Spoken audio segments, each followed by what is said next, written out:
But a lot of these connections so far is like, wow, you love your siblings? Well, I love my siblings too. So clearly we're a great match. Like, well, I would hope they love their siblings and they're not sociopaths.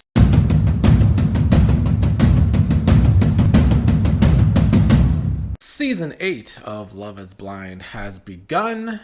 For anyone that didn't catch me last season, that was my first season I ever watched. Didn't love the editing, didn't love the cast and all the fakeness around the cast and how they weren't really there to find love, just to be reality stars, I guess, even though they didn't do a good job starring in the show they were on. But we are with a new season now, a whole new cast. We're in Minnesota. I will say thus far, the Minnesotans, if that's what they're called, are more down to earth than the people last season. Hopefully that means they're a little more authentic. But we'll see. It's still very, very early. I'm just going to talk about the two main topics and then a little bit of everyone else. Clearly the biggest edit in episode 1 is David. And David talking to Lauren, David talking to Molly. But let's first touch upon David in general. Clearly David has issues. He does talk about how he works in cosmetics with cosmetic surgeries and how that makes him only be after looks in women and how he's been an ass in past relationships and he's hoping this experiment can change. And then he starts off with negging the women, which to me is like so 2010, 2011. Like, is it still 2010, 2011? Although maybe this is a new concept. Negging in pods and not face-to-face. Maybe that is the way to neg in 2025 or 2024, whenever this was recorded. But Dave is doing okay with the girls. Like, when I think it was Lauren that he said, oh, you're over 30, that means you're ugly now or something, and he said, oh, it was just a joke. It's kind of a dry sense of humor. And Lauren came off as like the sweet girl, even though in later in the episode she talked about how everyone sees her as the nice Midwestern girl, but she likes to have fun and she likes to stick up for herself.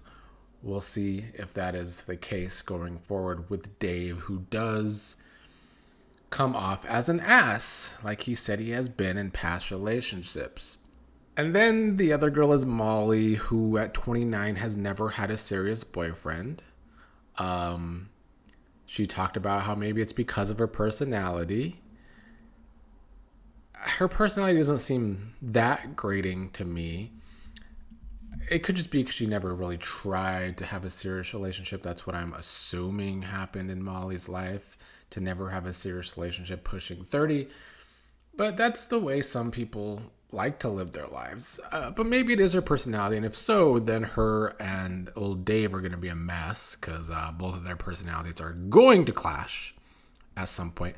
Although, yeah, I just don't see them working. If Dave and Molly are the two that end up together, I don't see them working because, they talked about sex, and if Molly liked taking charge in sex or liked someone the men taking charge in sex, and she said she wants the men to take charge at least early in the relationship, which Dave seemed to like, came off a little manipulative from Dave, and that made me think he liked that because he wants someone who he can mold the way he wants to mold her. But if that is the case, I think their relationship would be a mess. Like I said, I think that's a little toxic. Not that I think Dave and Lauren are any better off, but I do feel like they actually connected on a deeper level. Honestly, I don't want to be super hard on Dave yet. I want to see where it goes with him because he's still a person, and he has already shown to be multifaceted. He clearly loved his mother, who has passed away. He has quotes that she, in her handwriting, tattooed on himself. So there's some green flags to Dave. The whole negging thing to me just is his ego. He has a fragile ego. He's one of those guys who maybe he's in the cosmetic surgery jobs because he too has had cosmetic surgery. I'm assuming, I don't know if that's true, but he has an ultra red face, and I say that with a red face of my own. But his red face to me is more of a he's had some work done. He's had some work done on his skin type of deal. Whereas I just have bad skin. But I think he has had some work done on his face, and that's why he's in the cosmetic surgery field as it is. And I think a lot of his being an ass in a relationship, having to nag women, is his own insecurities coming out already. I'm gonna try and give him a chance. I don't want to be too harsh on him yet, but I think he is clearly, to the audience that I've seen online so far, the most unlikable person on the show. And I can see how that is the case. Towards the end of the first episode was Lauren learning that she and Molly are both after Dave. Lauren was being secretive about her number one is. We'll see how Lauren handles that, or if Lauren will spiral. Molly doesn't know that Lauren's number one is Dave. She thought it was some other girl that was going after Dave too. So we got some drama there in that triangle. Let's move on to the other main triangle with a woman at the center of it. That woman is Madison, who is in a triangle with Alex and Mason. Alex had a good story and a good edit, I felt. He was a big nerd in high school. He called himself ugly back then. He talked about a crush that he had in high school, tried to ask her out. She laughed at him. Her friends laughed at him. He took that badly. Told Madison about how he was bullied in high school, had to eat lunch in the bathroom. And now that he's older, he gets more attention from women. And I felt like because of his backstory with what happened in high school, he is more evolved emotionally for now. That's at least what I get from him. The best thing about their chat to me was how excited Alex was after their conversation. I felt like Alex really connected with Madison. And Madison was someone who talked about how she needs to connect with people on a deeper level, and that's why she's on this show. She doesn't care about looks as much. She cares about connecting on a deeper level because that is how she grows attraction for people. And I want to believe her, but I don't yet. I saw some of her art on social media pop up from fans. She talked about being an artist, and, art is subjective, so I'm not going to shit on her art whatsoever. But it doesn't seem like art that one can actually make money from. So it made me think that she was lying about actually being an artist who makes money. So because of that lie, it makes me question her already. But we'll see what happens. There was much bigger lies that came out on social media last season about, kids and whatnot. The other guy Madison is into is Mason, who is a cinematographer. They connected about their jobs, her being an artist, their family, being Packer fans. She gave a sad story about her brother, who was named after Brett Favre, who passed away in 2020. She wore his jersey to a Vikings-Packers game to kind of honor him.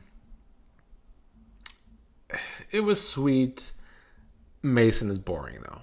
That was my biggest problem with these two. If Madison needs to pick someone for the show's sake, I hope she picks Alex, because I would have a better time watching Alex, I think. I think Alex is not only sweet, but has a personality. Whereas Mason, his personality is fraudulent. And we'll get to that in a second. The other thing with the show, I get there in pods, so they have to connect about something. But a lot of these connections so far is like, wow, you love your siblings? Well, I love my siblings too. So clearly we're a great match. Like, well, I would hope they love their siblings and they're not sociopaths. But I guess if that's what you have to connect with, that's what you have to connect on. We'll see what happens with Madison. I'm rooting for Madison and Alex, even though I'm questioning Madison. Also questioning Mason, though. His conversation with Meg was out there wanting to connect over talking over aliens and conspiracy theories. And to me, it felt like Mason placating her. I didn't think he was actually into that conversation, but he was trying to act like he was into that conversation. It felt like, fakeness for Mason. So I already found Mason boring, but to him to come across as like a people pleaser, didn't love that either. And Meg is insane. So that's all I gotta say about that. So far the only people I can see working out are, I guess, Joey and Monica. They bonded over a lot of things.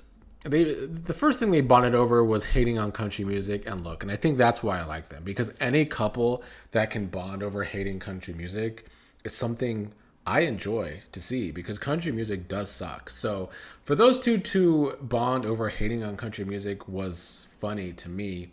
And I find it to be a very, like, unlike, oh, wow, you love your siblings, I love my sibling too. Bonding over country music is a stronger bond to me because it's more unique. They also bonded over their love of swing dancing, their love of the Sound of Music movie. They seem to have a lot in common, so maybe they will indeed work out. We had D-Buck and B-Dot. Brittany, however she likes her name pronounced, I don't know. I'm going to call her B-Dot. And Devin also, this is kind of a mini triangle that didn't get as much time in the first episode, but Devin is into B-Dot and Virginia. Both women are like 5 years older than him or more. I think Brittany/B-Dot is actually 7 years older than him. We'll see how he does with the older women. I'm not keen on that working so far, but we'll see. I did kind of like Virginia. She said something about how she wants to connect to someone's soul. I agree, girl. I agree. But can you really do that in pods? I don't think just talking to people is a way you can connect to someone's soul. I truly don't think you can connect to someone's soul without eye contact, the windows to the soul. So I liked what Virginia had to say, just didn't necessarily agree with her assessment about, connecting with someone's soul in this situation that she is in. Lastly, that kind of leaves Daniel and Taylor. Daniel, who's 5'8", was seeming really insecure about his height, even though that's average height, and I'm barely taller than that, Daniel. Maybe he was just saying that because he wanted to be honest about his height, and maybe he's been rejected for his height, but I guess you're not supposed to talk about your physical appearance, and so I think he's maybe worried that when you come face to face, that might be a problem for the woman. I guess that kind of did happen last season with Nick, so maybe they saw that episode and that's what has Daniel being insecure.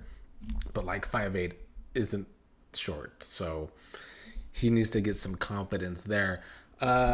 Taylor was losing her voice at one point, which was rough to watch. She was like, I want kids, so you want kids, so maybe we should be together.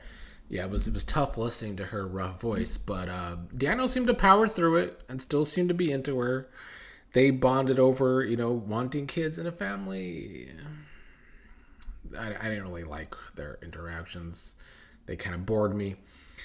But yeah, that's the main things in episode 1. We'll see what becomes of this season. I hope it's better than last season. But like I said, the Minnesotans so far, more down to earth. For now, they seem a little less fake. I do actually think most of them are being authentic, or more authentic than last season at least. But a lot will transpire, and I'll probably eat my words sooner rather than later.